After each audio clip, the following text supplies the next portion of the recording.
2026-এর ভোটে ফের নজিরবিহীন ঘটনা। দুদিন আগেও ভোটের 48 ঘন্টা আগেও নাম উঠতে পারে তালিকায়। বাংলার এসআইআর এ নজিরবিহীন নির্দেশ সুপ্রিম কোর্টের। 26-এর ভোটে ফের নজিরবিহীন ঘটনা। দুদিন আগেও ভোটের 48 ঘন্টা আগেও নাম উঠতে পারে তালিকায়। সরাসরি চলে যাব, আমার সঙ্গে মৈত্রেয়ী ভট্টাচার্য রয়েছে। মৈত্রেয়ী, একটা বিষয় তোমার কাছে জানতে চাইবো যে ট্রাইব্যুনালে কত নাম উঠেছে, কত নিষ্পত্তি হয়েছে এবং সেটা কি তালিকায় তোলা কিভাবে সম্ভব?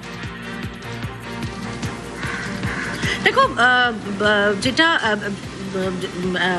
সর্বোচ্চ আদালতের তরফ থেকে যে নির্দেশ দেওয়া হয়েছে যে ট্রাইব্যুনালের কাছে ইতিমধ্যেই আবেদন জমা পড়েছে এবং গত 13 তারিখে যখন শেষ শুনানি হয়, সেই শুনানির দিন সর্বোচ্চ আদালত যেটা জানিয়েছিল যে 11 তারিখ পর্যন্ত ট্রাইব্যুনালের কাছে 34 লাখেরও বেশি আবেদন জমা পড়েছে।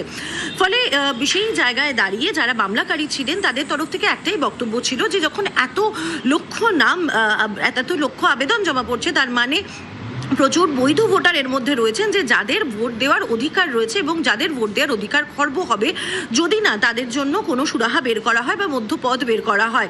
সেই জায়গায় দাঁড়িয়ে সর্বোচ্চ আদালত বলেছে যে 21 তারিখ পর্যন্ত ট্রাইব্যুনাল যাদের নাম ক্লিয়ার করবে, অর্থাৎ যে সমস্ত আবেদন ইতিমধ্যেই ট্রাইব্যুনালে জমা পড়ে গিয়েছে এবং যে সমস্ত আবেদনের নিষ্পত্তি ট্রাইব্যুনাল করে দিচ্ছে, অর্থাৎ যদি কোনো ভোটারকে ট্রাইব্যুনাল মনে করে যে সেই ভোটার বৈধ ভোটার, তার নথি দেখার পর এবং ট্রাইব্যুনাল যদি তাকে বৈধ ভোটার বলে জানিয়ে দেয়, তাহলে প্রথম দফা নির্বাচনের জন্য 21 তারিখের মধ্যে যদি তাকে বৈধ ভোটার হিসেবে চিহ্নিত করে ট্রাইব্যুনাল, তাহলে সেই ব্যক্তি সাপ্লিমেন্টারি ভোটার লিস্টে স্থান পাবেন এবং তিনি 2026-এর নির্বাচনে ভোট দিতে পারবেন, অর্থাৎ প্রথম দফার ভোটে তিনি ভোট দিতে পারবেন। এবং একই রকমভাবে দ্বিতীয় দফার নির্বাচনের আগে 27 তারিখের মধ্যে যদি তাদের ভোটারদের নাম এই আবেদনের নিষ্পত্তি করেন এবং সেই ভোটারদেরকে বৈধ বলে ঘোষণা করে ট্রাইব্যুনাল, তাহলে সেই ভোটাররাও কিন্তু দ্বিতীয় দফা নির্বাচনে ভোট দিতে পারবেন। তবে আরও একটি বিষয় আজকে সর্বোচ্চ আদালত তাদের নির্দেশে স্পষ্ট করে দিয়েছে। সর্বোচ্চ আদালত জানিয়ে দিয়েছে যে যে সমস্ত আবেদনকারীদের আবেদন পেন্ডিং রয়েছে তারা কোনোভাবেই ভোটাধিকার পাবেন না যতক্ষণ না পর্যন্ত তাদের আবেদনে নিষ্পত্তি হচ্ছে।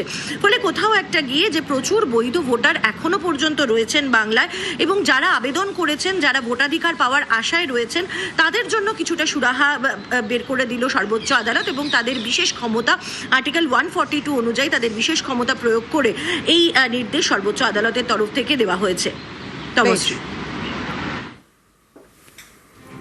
এবং কুচবিহারে আমি দিনহাটা থেকে উঠেই হেলিকপ্টারে গুড নিউজটা পেলাম। আমি বারবার করে সবাইকে বলছিলাম ধৈর্য রাখুন, অ্যাডজুডিকেশনে অ্যাপ্লাই করুন ট্রিব্যুনালে এবং টুডে অর টুমরো আপনারা নিশ্চয়ই পাবেন।